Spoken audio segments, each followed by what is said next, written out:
दोस्तों, युद्ध कभी भी, कहीं भी और जहां भी हुआ, वहां पे अंत में दोनों पक्षों की हार ही हुई। वैसे तो हम कह सकते हैं ए ग्रुप जीत गया और बी ग्रुप हार गया, लेकिन अंततः जब हम युद्ध में हुए नुकसान को देखते हैं तो हमने अक्सर यही पाया है कि दोनों देश जो युद्ध में अग्रसर होते हैं, उन दोनों को जीतते हुए भी, उन दोनों में से जो एक जीता है वो जीतते हुए भी हारा प्रतीत होता है, क्योंकि जान माल का नुकसान और आर्थिक मंदी का जो आने वाला तनाव है उसको दोनों देशों को सहना पड़ता है। युद्ध युद्ध युद्ध, लड़ लो, मार दो, हम मार देंगे, हमारे पास इतने हथियार हैं। हम कई गिनतियां करते हैं। वैसे तो पाकिस्तान के पास भी 1965 में और 1971 में बढ़िया हथियार थे, लेकिन नतीजतन क्या हुआ? जरूरी नहीं हथियार होने के कारण ही आप युद्ध जीत सकते हो, और कई बार हथियार कम होते हुए भी आप युद्ध को खींचते चले जाते हो, जैसे यूक्रेन और रशिया में हुआ। पिछले 3 साल हो चले हैं दोनों देश युद्ध में ग्रसर हैं। जब शुरुआत हुई तो ऐसा लगता था रशिया वो तो वर्ल्ड पावर है, उसके सामने यूक्रेन छोटी सी मक्खी है, जब चाहे उसे मार दे।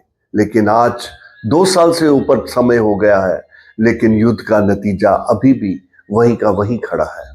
और दोनों देशों को अगर देखा जाए, रूस का हो सकता थोड़ा कम हो, लेकिन यूक्रेन का जितना नुकसान हुआ उसका तो अंदाजा ही नहीं लगाया जा सकता। और रूस ने भी जितना नुकसान झेला है आर्थिक तौर पर, हो सकता है उसके जान का नुकसान कम हुआ हो, उनके सैनिकों की क्षति कम हुई हो as compare to Ukraine, but otherwise also the loss which they have suffered is immense. So दोस्तों, पहली बात तो ये, युद्ध कहीं भी हो, कभी भी हो, जो भी ग्रुप आपस में लड़ते हैं दोनों ही नुकसान उठाते हैं, लेकिन कई बार हमें ना चाहते हुए भी युद्ध लड़ना पड़ता है।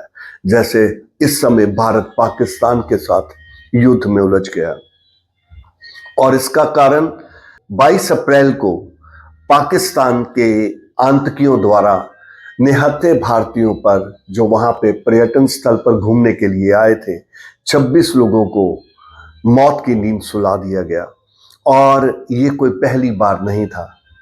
हमें 26/11/2008 जब ताज के ऊपर हमला किया गया था और कसाब को पकड़ लिया गया था, फिर पठानकोट पर हमला, ऐसी कई अनगिनत ऐसी उदाहरण हैं जिन्हें हम दे सकते हैं और कह सकते हैं कि हमने युद्ध नहीं लड़ा, हम तो सिर्फ चेतावनी दे रहे हैं कि जो हमें नुकसान पहुंचाएगा उसे भी नुकसान झेलना होगा।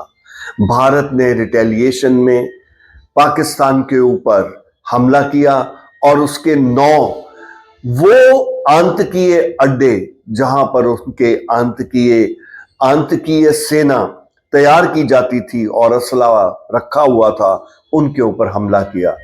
और कहा जाता है कि 100 के करीब लोग वहां पे मारे गए।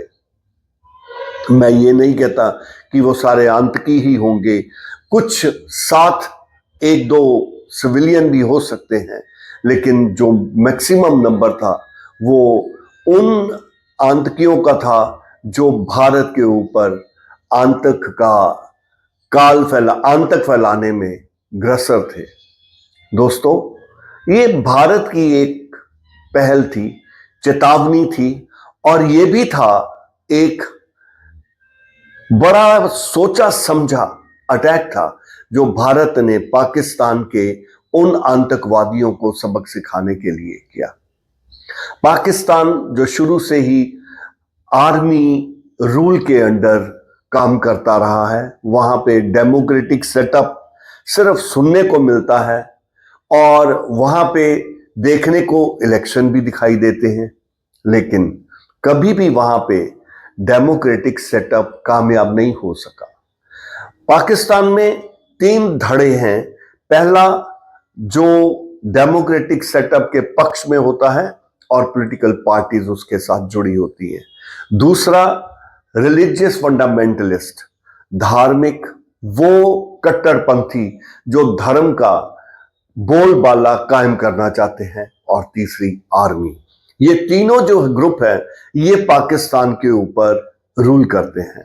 जब कभी भी दिखावे के लिए हमें देखने को मिलता है तो पॉलिटिकल पार्टीज रूल करती दिखाई देती हैं। हमें लगता है पाकिस्तान में प्रजातंत्र का राज स्थापित हो चुका है, लेकिन अगर देखें हम तो वहां पे धर्म और सैनिक बल, ये दोनों उस राजनीतिक पार्टी के जो नेता हैं उनको कंट्रोल करते हैं।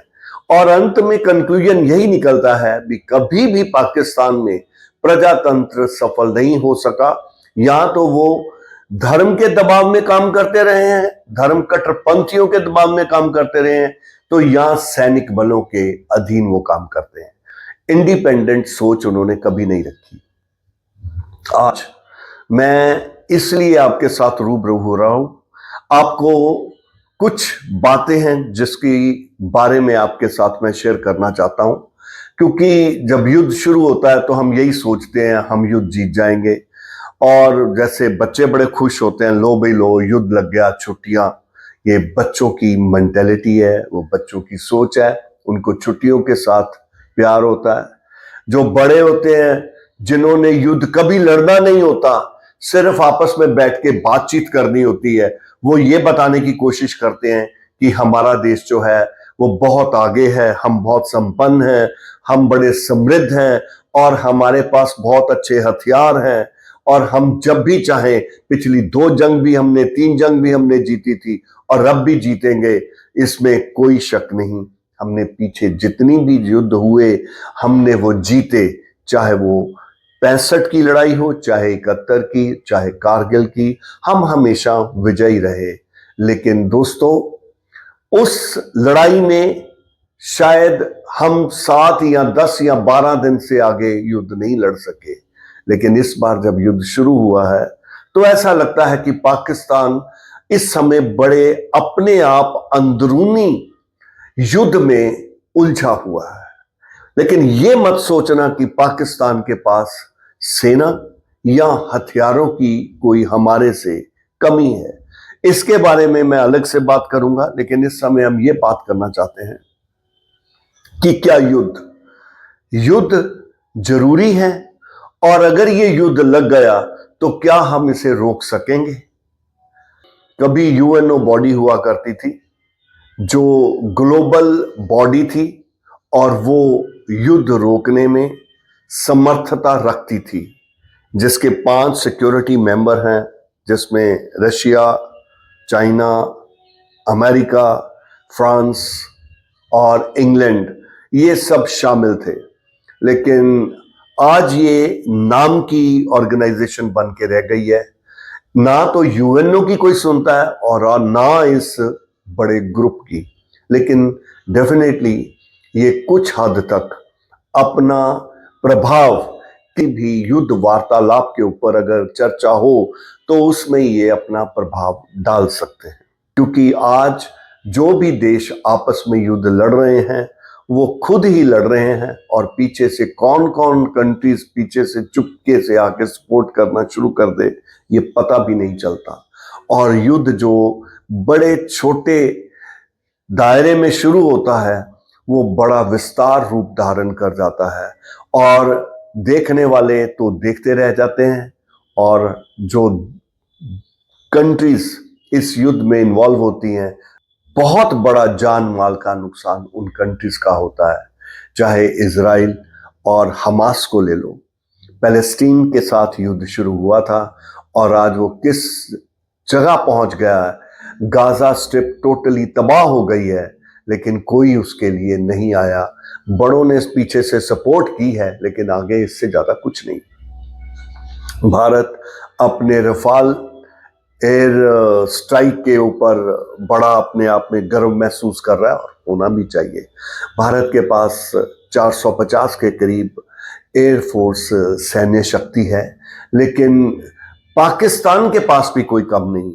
JF-17 जो उनका है वो भी मॉडर्न टेक्नोलॉजी से इक्विप्ड है, और इस समय मैं सिर्फ इतनी सी बात कहना चाहता हूं, पाकिस्तान और इंडिया का जो ये इस समय युद्ध हो रहा है, ये JF-17 और रफाल का आपसी कंपैरिजन है।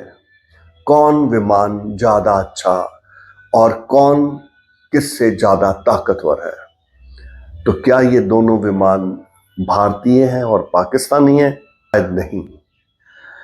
पाकिस्तान को चाइना ने दी है टेक्नोलॉजी, और डेफिनेटली पाकिस्तान की dependence on that jet is very limited because Pakistan can manufacture it in its own country, whereas India is totally dependent on France and other F-16.